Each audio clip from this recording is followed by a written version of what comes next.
first of all, very quick self-introduction. 30 seconds to introduce yourself and how you're dealing with real estate or hospitality. Jeanette. So I'm Jeanette Pressman. I'm a governor with Miami Realtors. I sit on the board of directors, and we represent 93,000 members. I've been in real estate for about 12 years. I'm a broker associate with Desert Platinum Realty, where Desert, he's not only a real estate, but also he's a developer. We develop really nice high-end towers like the Porsche Design Tower, Bentley residences with car elevators. And I have a master's degree in international real estate. And I won Global Agent of the Year for Miami Realtors. And I volunteer for Pancreatic Cancer Action Network. Thank you, Jeanette. JS. Based out of Dubai. Have experience in Marriott, IHG, and Hilton. Run a lifestyle hotel brand called Liva, and have properties in Africa, Europe, and Middle East. Thank you. Thank you. Mark, how are you dealing with real estate and hospitality industries? Yes, thank you very much. Nice to be here again. Mark Flo, my name. I run together with my wife, Janine, who is here in the room as well with me, our family office, Mingenta. We're based in Uruguay, Switzerland, and soon as well in Dubai. And real estate is basically the foundation of our family. We have a 35-year track record, founded in Germany in the very early 1990s. We have a focus at the moment on more boring investments like land banking, but as well a long history in the hospitality segment. Thank you. Pedro. Good morning. My name is Pedro Guejalves. I represent PGA Consultoria. I'm here with my beloved wife. Very happy to gather the family around the Global Family Office Investment Summit since the 7th edition. We work in real estate, hospitality, service apartments, and we're very happy to be with all of you. Thank you, Pedro.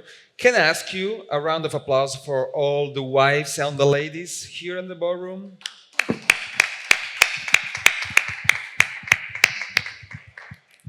Thank you for supporting us. Mohammed. Good morning again.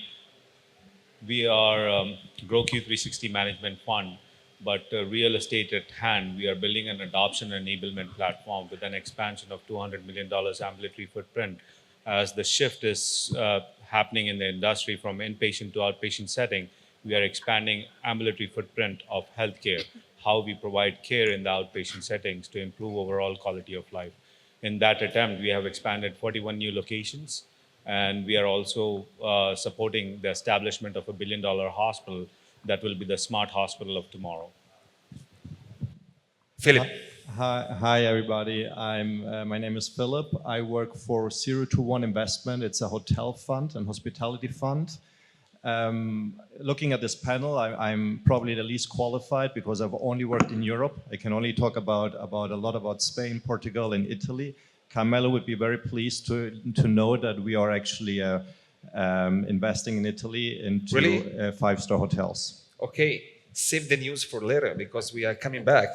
So I'm very happy to have this this panelist on the stage because we're gonna span from US, Europe, also UAE, Africa with JS. So let's start from Jeanette.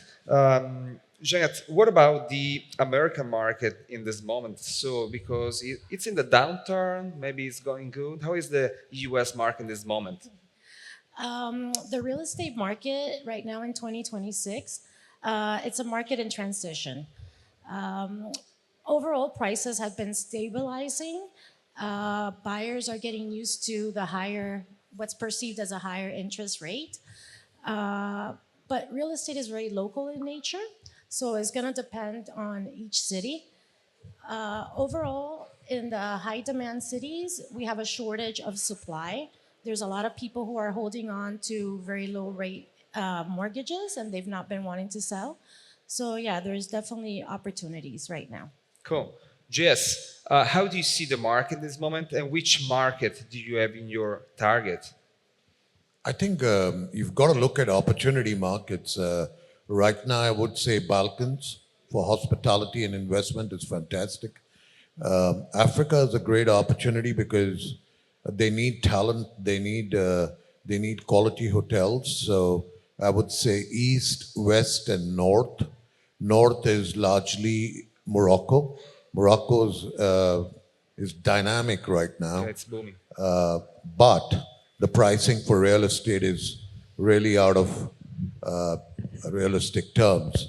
So Middle East is a bit saturated and over sort of stretched at this point, and especially what happened in the recent months.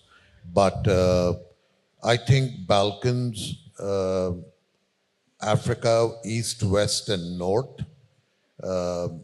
Middle East, I would look at opportunities for the future in markets which have gone through a major war or stuff like that. Like Libya is now growing, Syria, Iraq. These markets have great potential for hospitality and mixed-use developments. Thank you, Jess. Mark, we can say you bridge, the most traditional market in Switzerland and in Europe, in the Central Europe, to the UAE. Which are the main difference between the two markets, and maybe if there is something common between the two giant markets? We see it probably a little bit more global at the moment, and for the future activities that we are planning, it's for me always important to look back how we started and where we came from.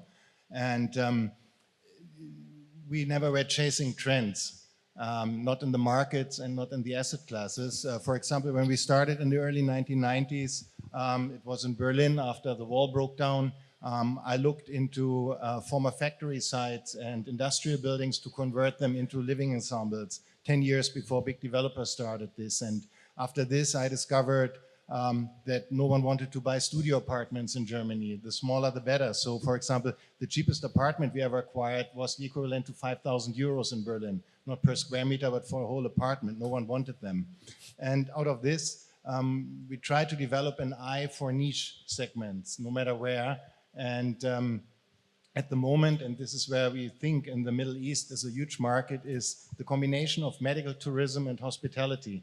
Nothing that was not tried before, but usually it was either hospitality groups trying to do healthcare, or it were healthcare groups trying to do hospitality, in the end bringing for the consumer the worst of both sides and not the best. And what we would like to do is combining great healthcare developers and great hospitality companies developing new concepts. With this, I really like the presentation we've seen in the fireside chat before. And this is something that we see great potential in the UAE rather than in Europe at the moment. That's cool. Many opportunities now are lying in a few parts of Europe, and maybe Portugal is one of these. So, Pedro, why Portugal and why now? Well, I think that Portugal has two upsides, especially. One is very low interest rates and very good loan to value when you build. So if you're backed up by banks or European funds, if we're looking at our portfolio of 1.37 billion in longevity residencies. But why now? It's actually because if you have a global portfolio, you will want to have passive income coming from euros. So especially in countries that the currency is a bit shaky, having passive income in euros is exactly the reason why I think Portugal is in the forefront. Thank you. Philip, of course, you based in US, if I'm not wrong, where you were talking about, Europe and Italy. Which are the main opportunities of a traditional market like Europe and Spain you were mentioning? Yeah, that's a very good question. Now, you're a marketing guy, and More I a think, communication guy. yes, but you understand the label. Italy is a strong label, but for me, even the Mediterranean is maybe one of the strongest labels there is. Whenever there's a disruption around the world with the wars or anything that happens, more money flows into Europe, and particularly into the Mediterranean countries. So we do see Italy basically as the number one attractivity-wise, and then followed by Spain and Portugal. We do look at all of Europe, but Italy right now, and then that is really a market that I'm happy to, if you want, we can talk endlessly about it. But for us, that is a super attractive market. Thank you. Mohammed, we're talking about traditional markets, but you are bringing something very special, something very disruptive. So an AI model, to predict when where, and what. Would you like to tell us more about it? Absolutely. As I mentioned, like a shift in care is happening, and we are actually building a flywheel where investments can be deployed in an adoption enablement platform. So we, GrowQ360 Management Fund, is investing in a company called as DevIntel. DevIntel provides AI-powered solution that will allow you to do hotspotting. So you are able to actually position and segment a market by creating differentiating services in those markets. It will allow you to provide zoning intelligence, such as wildfire hazards, environmental hazards associated with it. It will allow you to understand unit optimization. If you are actually constructing on a specific parcel, you'll be able to determine how many units you can actually put on top of that parcel. Whether it's a studio, 1 bedroom, 2 bedroom, it's also going to generate a 3D model. But that said, what's most important is when we do hot spotting, we also take into consideration incidence and prevalence of a disease condition. We determine what are the key needs, community needs in that market. And then we position ourselves based on the community needs, what types of services should be deployed. That includes medical tourism, which is a very booming market now. Specifically in Florida, we are exploring a $300 million project over there. And we want to expand our presence by providing most innovative solutions, but also helping to cater to the needs of a specific population, be it from MENA region or MENASA region. We are also deploying investments in South Asian communities as well, where I see there is a huge potential in the market, specifically from healthcare real estate perspective. Memory care centers are booming, assisted living facilities, LTACs, long-term acute care hospitals, SNFs, which is skilled nursing facilities. A lot of opportunities as we see the population is aging more and more, and longevity becomes one of the most important tools as we deploy investments in real estate. Thank you. You introduced a very important, topic, which is the longevity. We're coming back with Pedro because I know he's dealing with longevity and that topic. Jeanette, again back to U.S. and Miami, because many family offices also in this room are focused on preserving capital for the future generation. So what makes luxury real estate in Miami and in Florida an attractive long-term investment compared maybe to other traditional markets? So Miami is a global wealth hub. People love the lifestyle, the waterfront living, the boating.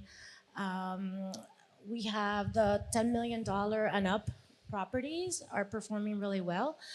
We sold last year 352, so pretty much one per day. We have CEOs like Ken Griffin, who moved his offices from Citadel to Miami, and he's invested in a lot of real estate. So yeah, the ultra luxury market in Miami is doing fantastic. That's interesting. JS, can you tell us more about your philosophy? Because if I'm not wrong, you managed to transform properties without breaking down walls, as you say. So can you tell us more about this? Man, you read a lot about me. Yeah, I prepared. I get prepared. I got to give it to Philip. Yeah. When I came this morning, this man knew the history of Leva completely. I'm shocked as an investor he had done that. So let's ask Philip. Can you tell us more about Leva? No. What about Leva? Happy to do that. You want me to tell you story? Yeah. Let's see from the perspective of Philip. Just in 1 minute. Yeah. Sell us Leva. When I looked at his profile, what I found interesting, other than him being a self-made man and building an empire, with his own money, and being mentioned by Forbes as the most successful hotelier in the Middle East. What I really liked about his model is how he captures long stay and short stay. Like whenever there's a disruption in the market, he can react to it by renting the hotel rooms to, people who would live there. Which I pass the ball back to. So real-time fact-checking, is it right or not?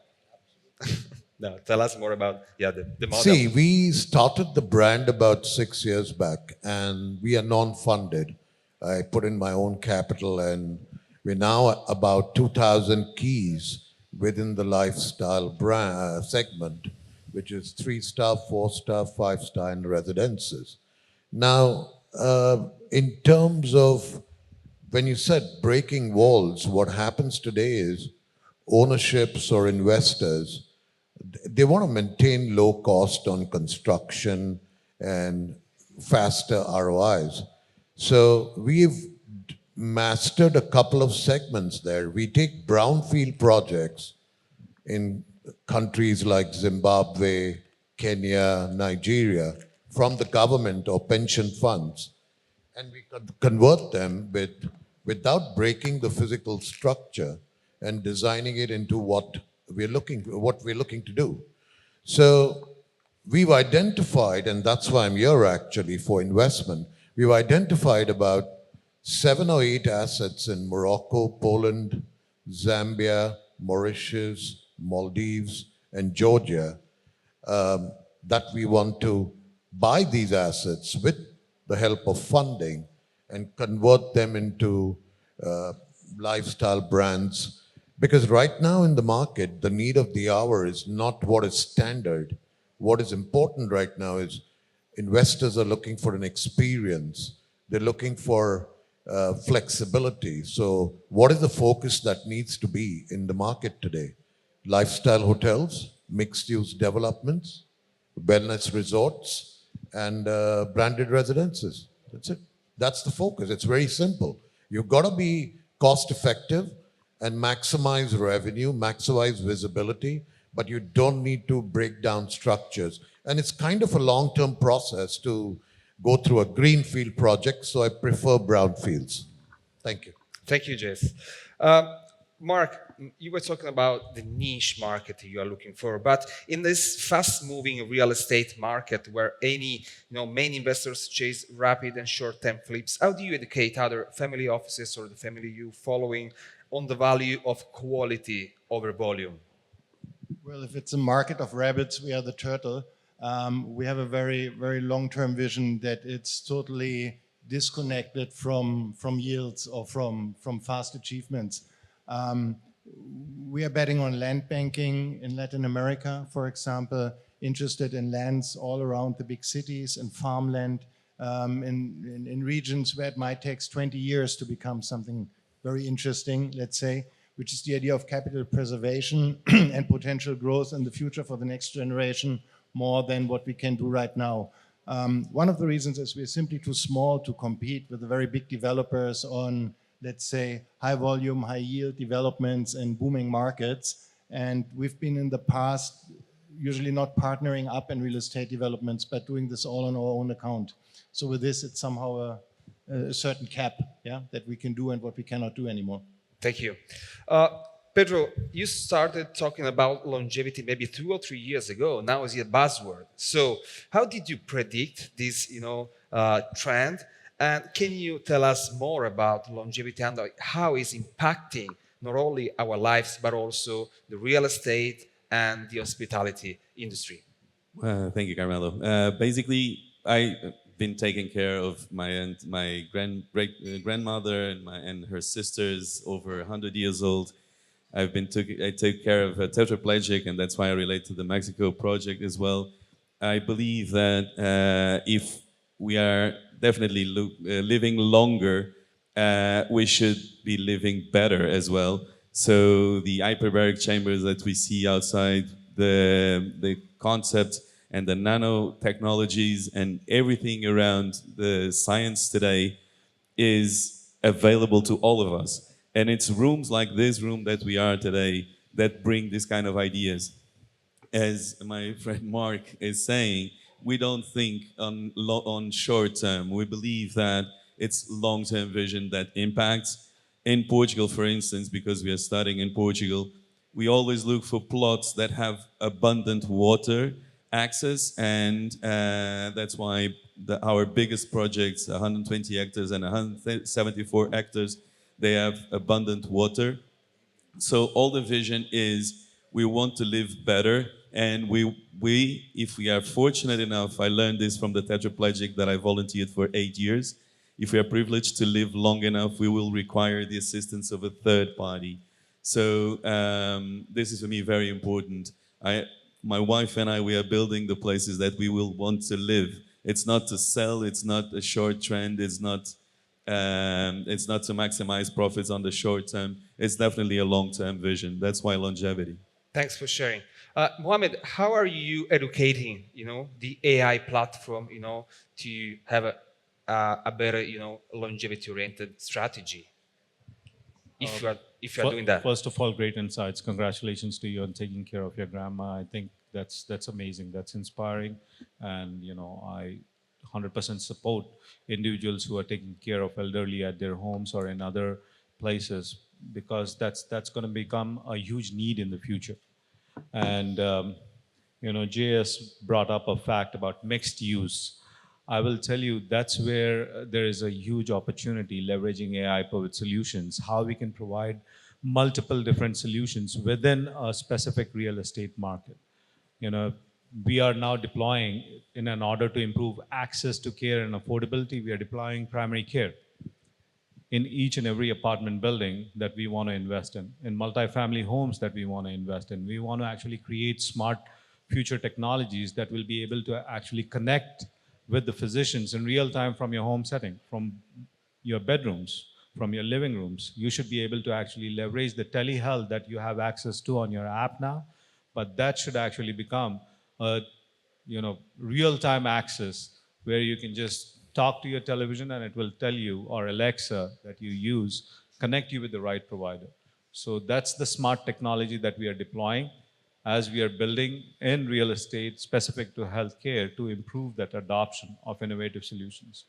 And the DevIntel platform, as I mentioned earlier, it's not just about zoning intelligence, market positioning, but it's taking into consideration specific needs of the community, right? So it's not just healthcare, it's building an ecosystem around the real estate. That's where mixed use comes into play a lot, I believe. Thank you. Philip, because I jumped in your website too, so not only the JS one. As family office investors looking at smart planning, how do you successfully source these high value and half market opportunities before they hit the open market? Now, are you using AI models, yeah, or just your experience? that's a good question. Now, before I answer that question, I'd like to quickly go into smart planning in the future of real estate. Yep. Now, if I look at real estate today, and we are in hospitality, so I would say anything that is service related. I think it's a joke what the buildings offer. Look at this building. I went to, Janet, I went to see a building in Miami the other day, and they told me it's the most avant-garde building in Miami, new development, and you're getting state-of-the-art technology. I was in there, and I told the real estate agent, is that a joke? All there was a beautiful flat screen, and there was like an air circulation system, which takes away, COVID germs and stuff like that. Any Dyson can do that, and that same touch screen that was there, that was all of your shutters would go up and down, and you could regulate the music and the lighting. This technology has been around since the 80s. So really, if you look at what's happening in the world and what's happening in real estate, there's a big disconnect between real estate and technology. I feel it's so big, it's insane, and it's the elephant in the room nobody addresses. Now, regarding whether AI finally will be able to close that gap, I hope so. I think we're seeing a lot of changes. Hopefully, AI will be able to, and I think the problem is not the when it comes to to the future and sustainability. I think the problem often is the architect itself. So hopefully, the AI will now help the architects to become more efficient. Because if you look at there's two building classes, which are the most energy inefficient ones. This is one of them. I mean, look at those air-conditioned conducts we have. Hotels and hospitals. They really are, the energy least efficient buildings there is. So my hope is that AI will be able to fast forward modular building. I think especially for hotel rooms that can be done prefabs. And also anything to do with energy efficiency. So I don't know, but I hope so. Let's see.